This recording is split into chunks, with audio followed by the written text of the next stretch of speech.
हे दोस्तों, welcome to wifi classes. मेरा नाम है गौरव चलथी और दोस्तों आपकी हेल्प करने के लिए एक वर्ल्ड क्लास टॉपिक लेकर आया हूं जिसका नाम है दोस्तों कॉन्स्टिट्यूशनल अमेंडमेंट्स।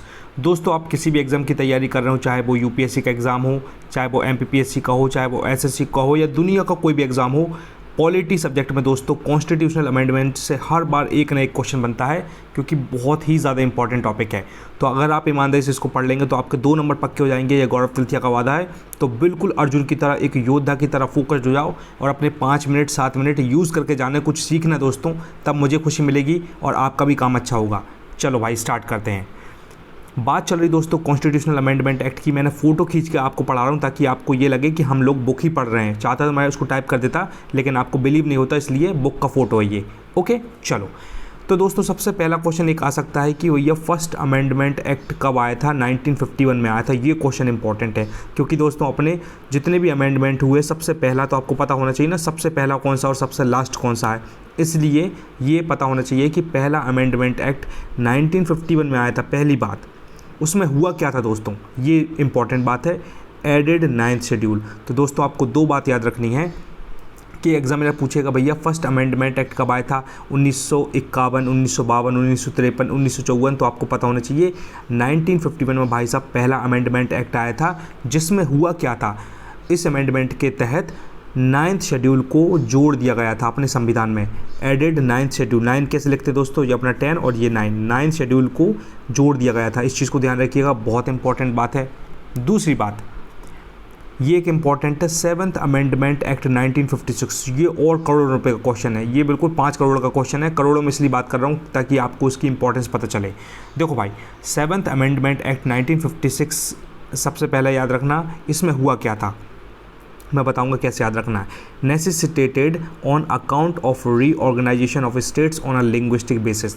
दोस्तों पहली बात, मैंने ऐसे याद रखा था कि ये 7th अमेंडमेंट एक्ट 1956 में हुआ था, तो ये कैसे याद रखेंगे, मैंने ऐसे याद रखा था 7 का जब अपन पहाड़ा पढ़ते ना दोस्तों, 7 8 जा कितना होता है, 56 होता है। तो वहाँ से मैंने एक बाहियात गंदी ट्रिक बनाई थी, लेकिन मुझे याद रहा कि भैया 7 8 56 होता है। तो मुझे जब भी 7th अमेंडमेंट ध्यान आता है मुझे 56 याद आ जाता है, तो 1956 ईयर मुझे याद हो गया।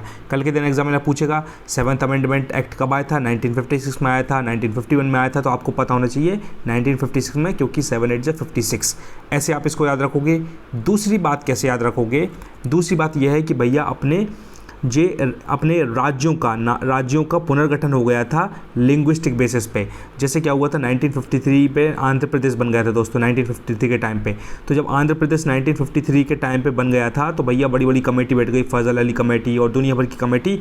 तब भैया उन्होंने डिसाइड किया कि अपने अपने अलग अलग राज्य, जब मद्रास अपना आंध्र प्रदेश बन गया था, कोई बोल रहा तेलंगाना वाले साइड के, मतलब अपने क्या बोलेंगे, मुंबई साइड के बोल रहा, मराठी लोग बोल रहे हैं हमको अपना राज्य दे दो, कोई बोल रहा गुजराती हमको अपना राज्य दे दो, कोई केरला वाले बोल रहे हैं हमको अपना राज्य दे दो, तमिलनाडु वाले बोल रहे हैं अपना राज्य दे दो। तो इस चक्कर में क्या हुआ था 1956 के टाइम पे एक अमेंडमेंट आया था जिसमें राज्यों को अपने अपनी भाषाओं के आधार पर बांट दिया गया था। ओके, तो इस इंपॉर्टेंट बात को ध्यान रखना, और ये डेफिनेशन बहुत इंपॉर्टेंट है कि भैया अपने 1956 के टाइम पे क्या हुआ था, तो यही हुआ था। ओके, आगे बढ़ते हैं। अब देखो दोस्तों, ये है 15th अमेंडमेंट एक्ट 1963। ये और इम्पॉर्टेंट है, ये 5 करोड़ का था, तो ये 10 करोड़ का क्वेश्चन है, क्योंकि हाई कोर्ट वाला अगर क्वेश्चन आता है तो ये इंपॉर्टेंट है। अब देखो खेल, इसको तो आपको सीधा याद रखना पड़ेगा, 15th अमेंडमेंट एक्ट 1963। इसका कोई ट्रिक नहीं है, इसको आपको पर्सनली अलग से थोड़ा फोकस करके याद करना पड़ेगा कि भैया 15th अमेंडमेंट एक्ट 1963 में आया था। थोड़ा ध्यान रखोगे काम बन जाएगा आपका।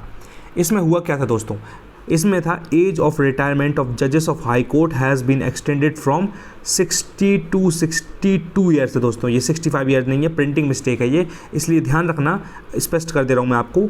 15th अमेंडमेंट एक्ट 1963 में क्या हुआ था, जो हाई कोर्ट के जजेस होते थे ना दोस्तों, उनकी रिटायरमेंट की एज 60 से बढ़ाकर 62 ईयर्स कर दी थी। इस चीज़ को तोते की तरह रट लो, कैसे तोता कैसे बोलता है दूध रोटी चित्रकोटी, ऐसे आप भी रट लो, 60 62, तो 60 से 62 ईयर कर दी। अब भैया हाई कोर्ट के जितने भी जजेस होंगे वो 62 साल के बाद रिटायर होंगे, ना कि 60 के बाद। तो इस अमेंडमेंट एक्ट में ये वाली बात आई थी, बहुत इंपॉर्टेंट, करोड़ों रुपए की बात है।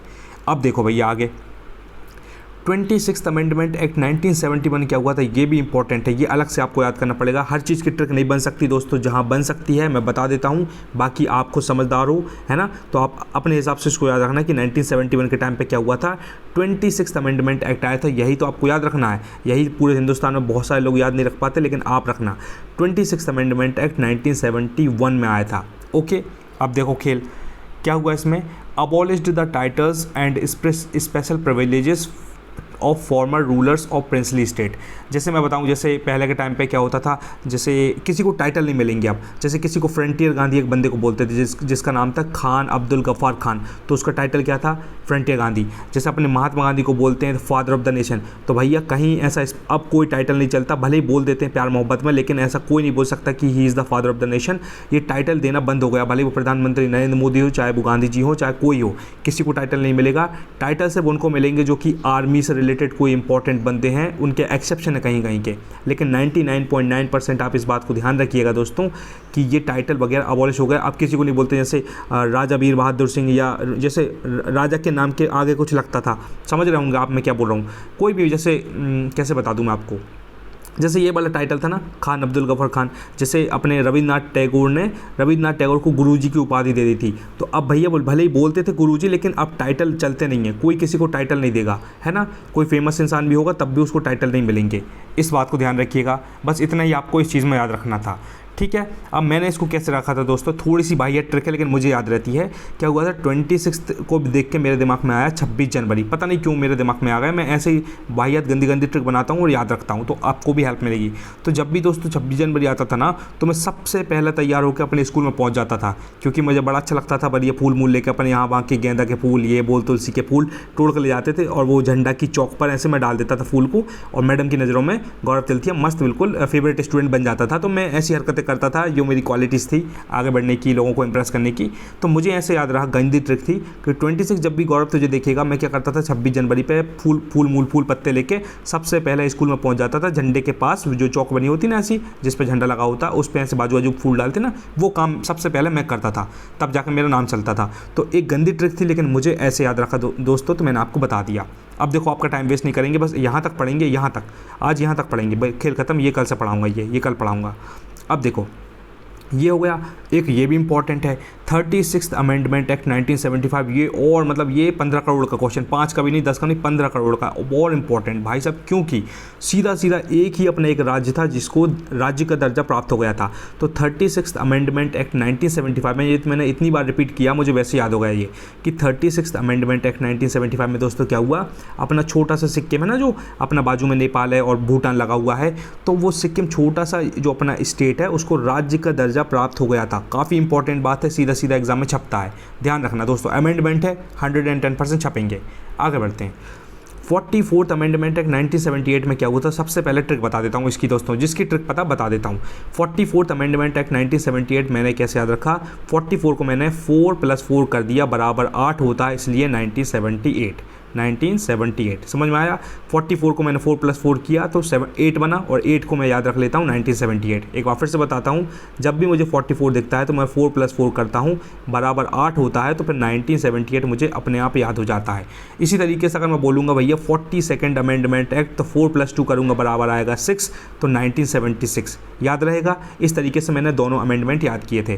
तो अभी के लिए 44th अमेंडमेंट एक्ट 1978 आप यहाँ से याद रख लोगे। इसमें कहानी क्या हुई ये देखो दोस्तों, इसमें the right to property was deleted from part 3। क्या इंपॉर्टेंट करोड़ों रुपए की बात है। स्पष्ट आपको याद होना चाहिए कि भाई साहब 44th अमेंडमेंट एक्ट 1978 में अपना राइट टू प्रॉपर्टी, जो अपना फंडामेंटल राइट था, राइट टू प्रॉपर्टी, इसको हटा दिया था। ठीक है, इंपॉर्टेंट बात है, ध्यान रखना। और क्या हुआ था, article 352 was amended to provide armed rebellion, देखो क्या लिखा हुआ, armed rebellion as one of the circumstances for declaration of emergency. और आर्टिकल 352 में क्या अमेंडमेंट हुआ था, मतलब पूरा एक आर्म्ड रेवेलियन वर्ड को जोड़ दिया था कि भैया ऐसे अगर कोई, जैसे मान लो अन्ना हजारे थे या कोई और भी इंसान है, कोई शांति से धरना दे रहे हैं, शांति से दिल्ली हाई कोर्ट के सामने, सुप्रीम कोर्ट के सामने, या कहीं भी धरना कर रहे हैं, शांति से बैठे बेचारे, कोई मतलब मारकाट नहीं मचा रहे हैं, न लड़ाई झगड़ा कर रहे हैं, चुपचाप बैठ के आंदोलन कर रहे हैं, तो इस इस कंडीशन में इमरजेंसी नहीं लगेगी, इस कंडीशन में इमरजेंसी नहीं लगेगी। लेकिन अगर भैया कोई तलवार मलवार लेकर, लट्ठ तलवार और बंदूक लेकर खतरनाक मतलब हपड़ा तपड़ी बच गई, मतलब भारत के अंदर ही हिंदू मुस्लिम लड़ मरे या हिंदू लड़ मरे, तलवार चल रही हैं, तब भैया इमरजेंसी लग जाएगी। ये बात इसमें बताई गई थी, बहुत इंपॉर्टेंट बात है, एक बार फिर से बताता हूँ। 44th अमेंडमेंट एक्ट 1978 में दोस्तों, अगर भैया प्यार मोहब्बत से कोई धरना कर रहा है, धरना दे रहा है, यहाँ वहाँ की अपनी बात रख रहा है और विद्रोह नहीं कर रहा है, शांति से बैठ के अनशन कर रहा है, एक तरीके जैसे अन्ना हजारे करते थे, तो उस टाइम पे इमरजेंसी नहीं लगेगी। लेकिन भैया कोई लट तलवार चल गए, भैया ऊपर से बंदूक चल गई, तलवार निकल गई है, युद्ध हो गया एक दूसरे के बीच में, तब इमरजेंसी लग जाएगी। इस अमेंडमेंट में ये बात बताई गई है। अब दोस्तों ये 73rd अमेंडमेंट एक्ट आपको खुद को पता होगा, लेकिन मैं आपको ये कल पढ़ाऊंगा, क्योंकि अमेंडमेंट बहुत सारे हैं, ये सारे के सारे मैं आपको अच्छे से पढ़ा दूंगा, क्योंकि ये इंपॉर्टेंट है। आपको 50 चीज़ याद ना हो, लेकिन ये 5-10 इंपॉर्टेंट अमेंडमेंट ज़रूर याद कर लेना दोस्तों, हेल्प मिलेगी। तो बस यही बताना था। Thank you so much guys, until we meet again. Gaurav Tilthia signing off, love you all bye. और अगर थोड़े सिंसियर बंदे हो तो प्लेलिस्ट चेक कर लेना, काफ़ी कुछ मिलेगा, आई प्रॉमिस यू, आपको हेल्प मिलेगी, कभी निराश नहीं होगे। Thank you so much guys.